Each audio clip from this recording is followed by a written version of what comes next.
Right, this new law goes into effect statewide on Monday, July 1st, capping the amount that a landlord can charge for a security deposit at just 1 month's rent. And while already existing lease agreements will not be affected by this new law, tenants' rights advocates say this will help increase access to housing for more Californians in an increasingly expensive rental market. They say San Diego, the finest city, but it's not just the finest city, it's the most expensive city in the country. That dubious distinction bestowed on San Diego last month by U.S. News and World Report takes into account the fact that San Diego's average monthly rent now exceeds $3,000 a month, according to Zillow. And we see this every day. We're seeing people, being unhoused, being evicted.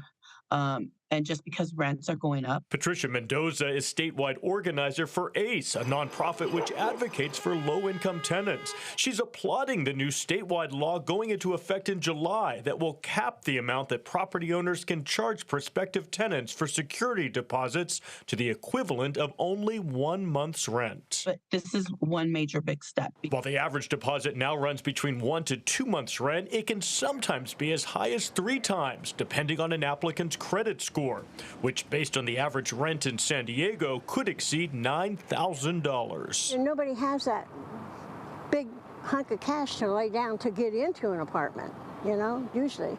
Any act to help people trying to get a new home or new place, I'm all for it. But most landlords are not all for it. Many property owners are opposed to the new law, warning that capping how much landlords can charge up front could lead to more rental housing being pulled from the market. With the California Apartment Association saying, quote, further limiting a property owner's ability to financially cover property damage or unpaid rent is an unfair imposition for rental housing providers. It's going to help a lot of people. Patricia Mendoza, though, sees this as a way to increase access to rental housing and help more Californians avoid homelessness. It's a really good step in the right direction, but we need to do more. We need more tenant protections.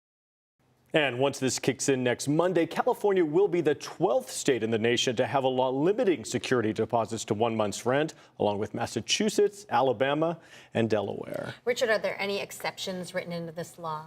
Well, there are for smaller scale landlords, property owners who have maybe just 2 properties, no more than 4 units. They will be able to charge up to 2 months rent. But for the rest of renters out there, this will help increase their access. Instead of having to pony up, say, $6,000, $7,000, $8,000 just to get into a unit, this time maybe only $2,000, $3,000. Rent is very expensive here. So when you're talking double the amount of rent, that's a lot to have to come up with in the front. Exactly. To pay for that, in addition to your rent. Exactly. Right? Exactly. So Yeah. this is hoping to increase access to all those renters out there. Thanks so much, Richard. Thank you.